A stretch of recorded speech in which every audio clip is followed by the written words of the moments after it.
আমাদের শব্দের ভিতরে হিন্দি ঢুকিয়েছি, বাংলা ভাষা আউট হয়ে গেছে। আমাদের সন্তানেরা এখন বাংলা জানে না, উর্দু হিন্দি ভালো বোঝে। আমাদের কৃষ্টি কালচার ভাষা সাহিত্যর ভিতরে হিন্দি উর্দু ঢুকে গেছে, আর ইংরেজির আগ্রাসন তো আছেই। এজন্য আমাদের মাতৃভাষার চর্চা, আমাদের মাতৃভাষাটাকে সত্যিকার অর্থে চর্চা করে আমাদের কথা হবে মাতৃভাষায়, পড়াশুনো মাতৃভাষায়, কিন্তু আমরা অন্য ভাষা জানবো। কথা কি বুঝতে পারছেন? এখানেও আমরা আরেকটা ভুল করি, ভয়ঙ্কর ভুল। আমরা সত্যিকার অর্থে সঠিক সিদ্ধান্ত নিতে পারি না, আবেগের সিদ্ধান্ত বেশি নিই। আমরা মাতৃভাষায় লেখাপড়া শিখবো এই কথা বলে ইংরেজি চর্চা বন্ধ করে দিছি। উন্নত বিশ্বে যান, জাপানে যান, জার্মানিতে যান, ফ্রান্সে যান, কেউ ইংরেজি বলবে না। কি বলবে? ওদের দেশের ভাষা বলবে, জানলেও বলবে না, জানলেও বলবে না। কিন্তু সকল তথ্য জ্ঞান মাতৃভাষায় জমা করা আছে। 2 নম্বর হলো, আমরা তো পরনির্ভর, ঠিক না? আমাদের মানুষদেরকে তো বিদেশে কাজ করতে হবে, বিদেশে যেতে হবে, বিদেশি কোম্পানির সাথে কাজ করতে হবে। আমরা মাতৃভাষা এর জ্ঞান চর্চা করব, কিন্তু ইংরেজিটা মানে শিখব। আমরা আরবিও শিখি না, ইংরেজিও শিখি না। বিশ্বাস করেন, রিয়াদে, সৌদি আরবে যত আইটি সেক্টর, যত লেবার সেক্টর নিয়ন্ত্রণ করে ভারতীয়রা।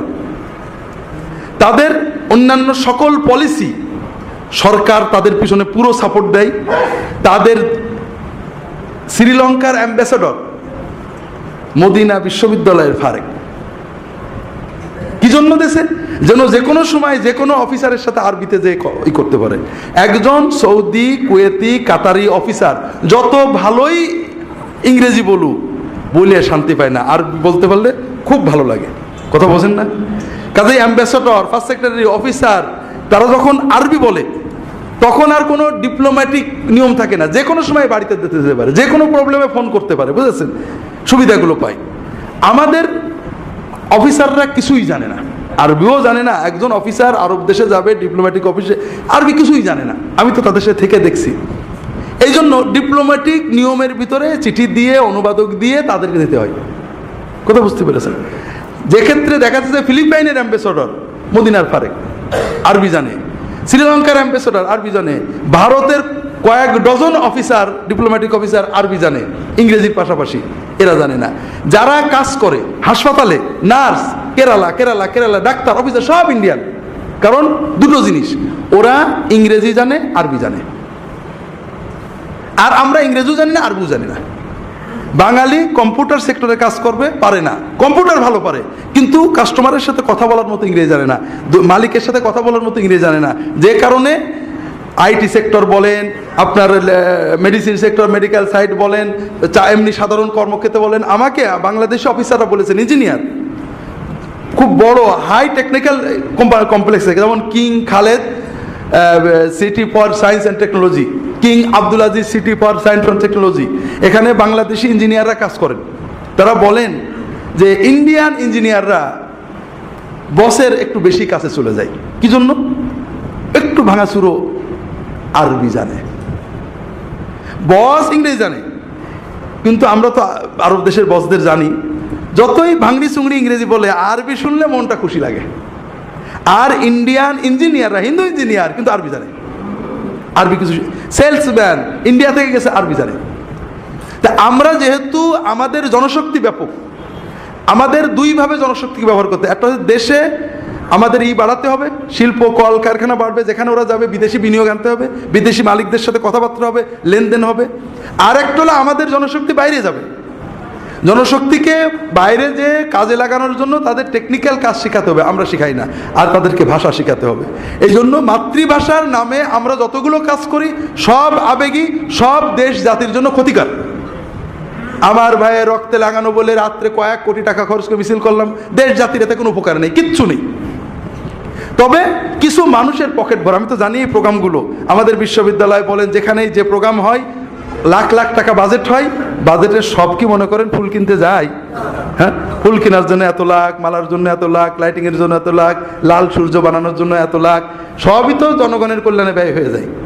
এই প্রোগ্রামগুলোতে কিছু মানুষের লাভ হয়, দেশ জাতির এত লাভ হয় না। 2 নম্বর হলো আমরা মাতৃভাষার নামে লেখাপড়ার মাধ্যম বাংলা করে দিছি, এই নাম দিয়ে ইংরেজি চর্চা বন্ধ করে দিছি। মানসম্পন্ন ইংরেজি আমরা শিখাই না।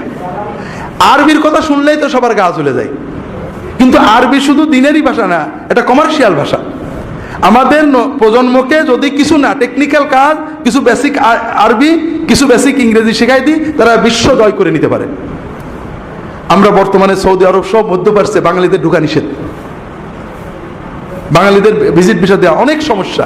বড় বড় কারণের ভিতরে একটা হলো যারা বিদেশে যায় কোনো ট্রেনিং নিয়ে যায় না, ওদের সাথে কি আচরণ করতে হবে এমন কিছু।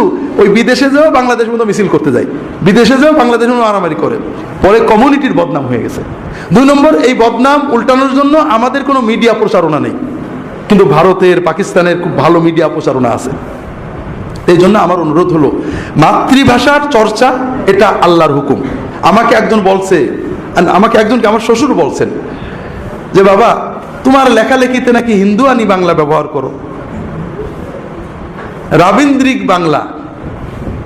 তা বললাম যে হুজুর, বাংলা আমার মাতৃভাষা, আমি এটা হিন্দু, খ্রিস্টান, বৌদ্ধ কাউকে দিতে রাজি না। বাংলার যত শব্দ আছে আমার মাতৃভাষা, আমি কোনো ভাষা বাদ দিই না। ভাষার কোনো ধর্ম নেই, শুধুমাত্র ভাষার ভিতরে যদি শিরিক থাকে সেটা আমি সেই শব্দ ব্যবহার করব না। ক্ষুধা পারছি না, মুসলমানরা ব্যবহার করেনি, করেছে। এমনকি ক্ষুধা শব্দের অর্থটাও ঠিক না। ক্ষুধা মানে স্বয়ম্ভু, যেটাকে সংস্কৃত ভাষায় শিব বলা হয়। আল্লাহর কোনো সিফাত আছে নাকি স্বয়ম্ভু? না। তারপরেও ক্ষুধাকে ব্যবহার করেছেন মুসলমানরা, করেননি। এই জন্য ভাষার কোনো ধর্ম থাকে না। আমার ধর্ম দ্বারা ভাষাকে ধর্মিত করব। তো এই জন্য আমরা মাতৃভাষার হক আদায় করব, এটা আল্লাহর নিয়ামত। আল্লাহ কোরআনে বলেছেন অমিন আয়াতিহি ইখতিলাফু ওয়া আলওয়ানিকুম। এই যে এক এক ভাষা আল্লাহ দিয়েছেন, এটা আল্লাহর দেওয়া একটা আয়াত, নিয়ামত। কাজেই আমরা এটার জন্য গৌরবান্বিত। আমাদের দিনের ভাষা আরবি, এরপরেই আমরা মাতৃভাষার চর্চা করব, কিন্তু সেই চর্চাটা হবে ইমোশনাল নয়, রেশনাল। আল্লাহ তাআলা আমাদের তৌফিক দান করুন, আমিন।